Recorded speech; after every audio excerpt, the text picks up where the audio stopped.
న్యూస్కి స్వాగతం. నిన్న కోర్టు ఉద్యోగులు కొన్ని అసత్యాలు, కొన్ని తెలియక కొన్ని చెప్పడం జరిగింది.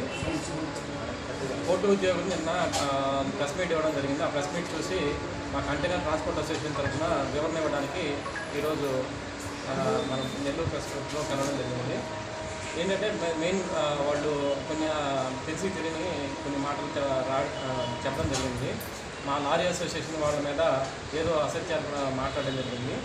కంటైనర్ లారీ అసోసియేషన్ వాళ్ళు ఏదో చెక్ పోస్టులు పెట్టేసి అధిక డబ్బులు వసూలు చేయడం వల్ల కంటైనర్ టెర్మినల్ తరలిపోయిందని, ఈ కంటైనర్ టెర్మినల్ తరలిపోవడానికి కొన్ని రాజకీయ పార్టీలు కూడా సహకరించాయని ఇవన్నీ రకరకాలుగా మాట్లాడడం జరిగింది. అసలు కంటైనర్ టెర్మినల్ తరలిపోవడానికి మా లారీ అసోసియేషన్కి ఎటువంటి సంబంధం లేదు. మా లారీ అసోసియేషన్కి ఏ పార్టీ నాయకులకు కూడా సంబంధం లేదు యాక్చువల్గా. కానీ వాళ్ళేదో కొన్ని రాజకీయ పార్టీలకి మా లారీ అసోసియేషన్కి సంబంధం ఉన్నట్టుగా మేము ఆ రాజకీయ నాయకులకి ఏదో డబ్బులు ముట్ట చెప్తున్నట్టుగా మాట్లాడడం జరిగింది. అసలుకి మేము కంటైనర్ ట్రాన్స్పోర్ట్ అసోసియేషన్ ఏర్పరచుకోవడానికి కారణం ఏంటంటే, మాకు గిట్టుబాటు ధర లేక ఒక 2 సంవత్సరాల క్రితము మాలో పోటీ పడకుండా ఒకరికొకరు సహకరించుకొని లారీలు సీరియల్ ప్రకారంగా మాకు లోడ్లు అందించి గిట్టుబాటు ధర కలిగేలాగా మేమందరం ఒక ఫిక్స్డ్ రేట్లు కొన్ని ప్రదేశాలకి సంబంధించి మేము ఫిక్స్గా పెట్టుకొని వ్యాపారం చేసుకోవడానికి ఉన్నాము. ఆ లారీ అసోసియేషన్ ఏర్పాటు చేసుకునే క్రమంలో అప్పటి స్థానిక ఎమ్మెల్యే అయినటువంటి కాకాని గోవిందరెడ్డి గారిని కలిసి, మేము ఇక్కడ మీ ప్రాంతంలో లారీ అసోసియేషన్ ఏర్పాటు చేసుకున్నాము, మాకు ఎటువంటి ఇబ్బందులు లేకుండా ఏదన్నా సహకరించండి అని చెప్పి మేము ఆ రోజు కోరడం జరిగింది. అంతే తప్ప ఈ లారీ అసోసియేషన్కి కానీ కాకాని గోవిందరెడ్డి గారికి కానీ మేము ఎటువంటి సంబంధం లేదు. ఆ తర్వాత మా లారీ వాళ్ళని మేము మా సొంతంగా నడుపుకున్నాము. కానీ ఈ మధ్య కోర్టు ఉద్యోగులు మా లారీ అసోసియేషన్ మీద పడి మేమేదో అక్రమ వసూలు చేస్తున్నామని చెక్ పోస్టులు పెట్టామని రకరకాలుగా మాట్లాడడం జరిగింది. ఇవన్నీ కూడా అవాస్తవాలు. యాక్చువల్గా ఏంటంటే, మా లారీలు సక్రమంగా అంటే సీరియల్లో వెళ్తున్నాయా లేదా, ఎవరన్నా వాళ్ళ సొంతంగా బుకింగ్ తీసుకొని తక్కువ రేటుకి పోతున్నారా అనే క్రమంలో మేము మా ఆఫీస్ తరఫు నుంచి మేము ఒక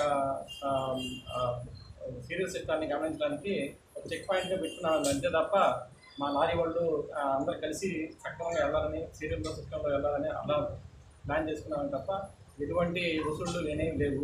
ఎవరైనా మీరు మాకు అక్రమంగా మేము వసూలు చేసాము అని ఏదైతే ఉంటే మీరు మా దృష్టికి తీసుకొచ్చినా మేము దానికి వివరణ ఇస్తాము. ఇప్పటి వరకు అయితే ఎటువంటి అక్రమ వసూలు చేయలేదు. మేమేదో అక్రమ వసూలు చేయడం వల్ల కంటైనర్ టెర్మినల్ తరలిపోయిందని చెప్పి కోర్టు సిబ్బంది నిన్న ఇంటర్వ్యూ ఇవ్వడం జరిగింది, ప్రెస్ మీట్ ఇవ్వడం జరిగింది.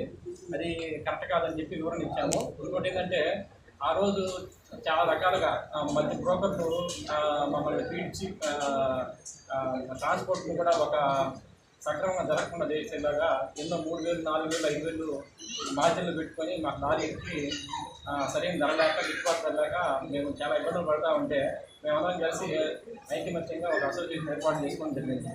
ఈ అసోసియేషన్ ఏర్పాటు చేసుకోవడానికి స్థానికంగా మాకేం ఇబ్బందులు తలెత్తకుండా ఉండేందుకు అప్పటి స్థానిక ఎమ్మెల్యే కలవడం జరిగింది. అంతేగాని ఆ కలవడం జరిగినందుకు మాత్రం దానివల్ల రాజకీయాన్ని తీసుకొచ్చి మా అసోసియేషన్ పెట్టేసి అధిక వసూలు చేశారని, దానివల్ల కంటైనర్ తరలిపోయిందని, కంటైనర్ టెర్మినల్ తరలిపోయిందని చెప్పి రకరకాలుగా మాట్లాడడం జరిగింది. కోవిడ్ దగ్గర నుంచి కూడా ఇదివరకు 20 ఫీట్ కంటైనర్ లారీ వరకు ఎగుమతులు దిగుమతులు 5,000 కంటైనర్లు జరిగేది. కోవిడ్ తర్వాత నుంచి 500 కంటైనర్కి వచ్చింది. 500 కంటైనర్లు రావడం వల్ల అక్కడ అదాని పోర్టు ఏం నిర్ణయం తీసుకున్నారో తెలియదు. సక్రమంగా వెదల్స్ రాలేదు. ఆ వెదల్స్ రాకపోవడం వల్ల కూడా మాకు లారీలు తిప్పుకునే పరిస్థితి చాలా దారుణంగా తయారైపోయింది. అప్పటికే కొన్ని లారీలని మేము చెన్నై పోర్టుకి తరలించాము. చెన్నై పోర్టు తరలించి అక్కడి నుంచి వ్యాపారం చేసుకుంటూ ఇక్కడ వచ్చిన 500 కంటైనర్లు కొన్ని లారీలు మాత్రమే ఇక్కడ పెట్టుకుని వ్యాపారం చేసుకుంటూ ఉన్నాము. ఈ 500 కంటైనర్లు కూడా మేము ఏ రకంగా వసూలు చేసామో ఏంటి అనేది రకరకాలుగా మాట్లాడుకుని ఆ రోజు మీడియాలో ప్రతిపక్షాలు కానీ రకరకాలుగా రాజకీయాలు తీసుకొచ్చి మా దాంట్లో చూపారు. అప్పటికి ఎన్నో ఒత్తిళ్ల మధ్య మేము లారీ అసోసియేషన్ నడుచుకుంటే లారీ అసోసియేషన్ వాళ్ళ మీద అన్ని రకాలుగా ఎన్ని బురదలు చల్లాలో అన్ని బురదలు చల్లారు. రాజకీయాలకు సంబంధం లేకుండా మేము నడుపుకుంటా ఉన్నాము. అయితే మాకు నవంబర్ మంత్ 2023 నవంబర్ మంత్ తెలిసింది ఇట్లా కోర్టు క్లోజ్ అవుతుందని చెప్పి కొంతమంది కోర్టు సిబ్బంది మాకు తెలియజేయడం జరిగింది. ఆ తెలియజేసేటప్పుడు మాకు స్థానిక ఎమ్మెల్యే అయినటువంటి మంత్రి గారు కూడా అప్పటికి కాగన గోపిరెడ్డి గారిని కలిసి సార్ ఇట్లా మాకు మా ఉపాధి పోతుంది, మా లారీని మేము సక్రమంగా తీసుకోవాలంటే మాకు చాలా ఇబ్బందికరంగా ఉందంటే ఆయన పాపం సహకరించి మా దగ్గర నుంచి రిక్వెస్ట్ లెటర్ తీసుకొని అప్పుడు సీఈఓ మూడు సీఈఓ గారి నుండి వాళ్ళని కలిసి అసలు ఏంటి ఇబ్బంది ఏంటి, కంటైనర్ టెర్మినల్ క్లోజ్ చేయాలని అనుకుంటున్నారు అంటే ఆ కంటైనర్ టెర్మినల్ క్లోజ్ చేయడం అనేది లేదండి, మేము దిగుమతులు తగ్గడం వల్ల షిప్స్ కూడా కొంచెం తక్కువ వస్తున్నాయి, మేము టెర్మినల్ అయితే క్లోజ్ చేయమండి, మాకున్న కాంట్రాక్ట్ ప్రకారం క్లోజ్ చేయడానికి కూడా లేదు అని చెప్పి మంత్రి గారు వివరణ ఇవ్వడం జరిగింది. ఈలోపు యాక్షన్ కోడ్ పడి మేము ఫాలో అప్ చేయలేకపోయాము.